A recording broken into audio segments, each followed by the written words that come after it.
What happens if you hit black ice? God forbid, Hashem Yirachim. The first thing you're going to want to do is hit the brake. Let's do it in slow motion, right? You hit the black ice, chas v'shalom. Your car is out of control.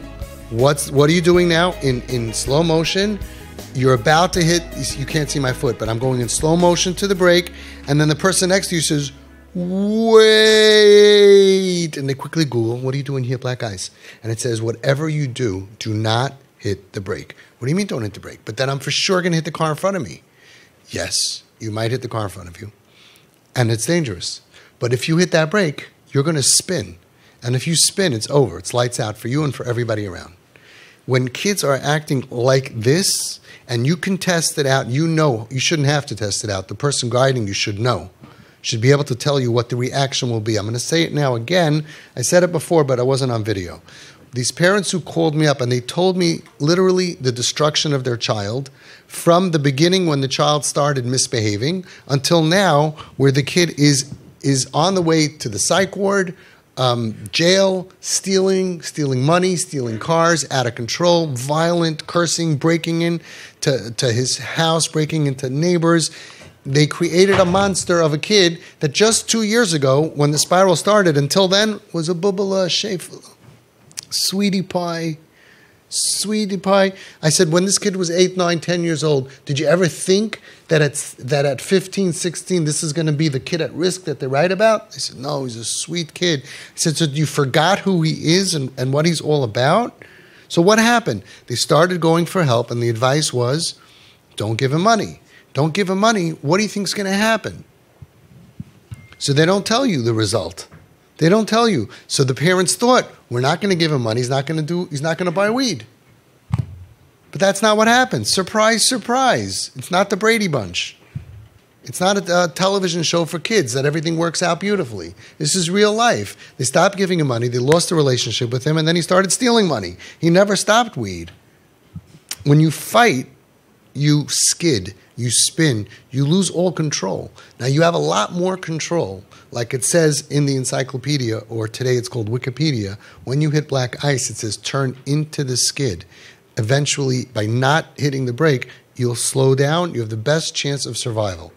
It may not be perfect, but you have the best chance of survival. Once you hit the brake on these kids, unless, the person who's advising you is willing to tell you that I know what's going to happen, because I'm like, where's the responsibility? So right now they're up to hiring a transport team to take him against his will to a rehab for weed. We have hundreds of kids who got off weed without any rehab, but they're going to transport him against his will, right, which he's going to feel kidnapped. And they think, I'm like, just tell me, in the last 20 steps since you started getting advice, did the kid ever respond the way that they said that the kid's going to respond? Why didn't you give him money so he'll stop using weed? Did that happen? No. It made him steal. Why did you tell him that if you're not home by 12 o'clock, I'm going to lock you out? Because then he's going to start coming home on time. Did that happen? No. He started breaking in.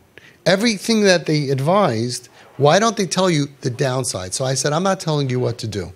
But go back to the person who's advising you to do this and say, I just want to ask you.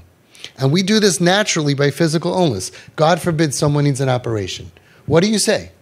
You say, what's the success rate and what's the downside? And then you decide, operate or not operate. Very simple. Some things it's better not to operate. If they tell you we have a 90% success rate, okay. If they tell you, well, we have a 10 to 20% success rate, but if it doesn't work, we have to amputate all your limbs. You should know that in advance. So before you take the advice of somebody who tells you to use rejection and control and criticism and all this stuff, I said, now you already did this spiral. You already look back and you realize every piece of advice they gave you, not only did they not predict what your kid's response would be, but it made your kid into an animal, hating you, vicious, anger, fighting, breaking walls, like just craziness, right? That's what you did. It's not the parents' fault. I said, you're such nice people. You just followed advice, just like I would do if I didn't have experience. But they went down the wrong path.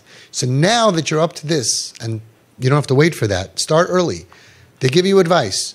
Say, okay, I hear you. We shouldn't give our kid money. We should lock the door. We should this, we should that. I hear you. I'm curious, what is going to be my kid's response? Because they have to know what the response is going to be. They're going to say, well, she might do this or she might do that. He might do this or he might do that. Then you say, fine, what are the odds? If they say they don't know, how could you not know? If you do this 100 times, you know what the odds are. So let's say they tell you, well, you know, there's a 20% chance that you stop giving her money and she stops using drugs. Then you say, okay, but what about the 80% chance? Well, the other 80% chance is that, God forbid, which happens, that she finds other methods of payment and she'll use drugs. Or she'll steal. Or some guy will end up paying for her and she'll owe that guy and have to return the favor. She'll find someone to get her what she needs. And you'll be like, whoa, that 80% chance is way worse than her having money and doing drugs. Oh, so give her money for drugs? Weigh the odds. Look and ask and be wise and say, what are the odds before we amputate our kid, before we lock the door, before we do anything that can cause a skid, what are the odds that it's going to work? If they don't know the answer, that's not a person with experience. If they tell you the answer, then you say, okay, and what if it doesn't work? What then? Well, then could be your kid's going to be on the street and is going to get into violence and crime and might end up in jail. Okay, well, maybe then I should do nothing. Maybe then, instead of hitting the brake and having a spin, maybe I'm doing more damage. Maybe right now I shouldn't do anything.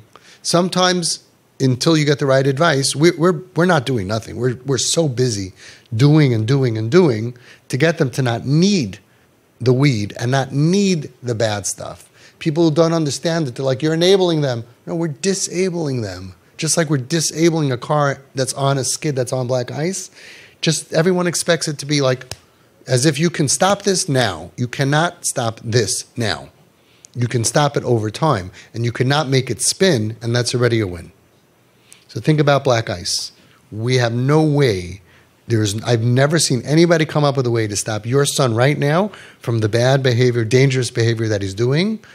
We are successful over and over and over again. Baruch Hashem, B'li Ayin Hara, with Siyata D'Shmaya and the Tefillah in the room. We're successful, but it takes time. If someone has a quicker way to stop it, I will go and sit by their feet and pay. I've gone to people who and paid for sessions to learn what they have to learn. I will pay to learn any faster, better skill out there to help save your kids. Until then, be very careful. We're not hitting the brake, because the worst thing is a skid or a spin.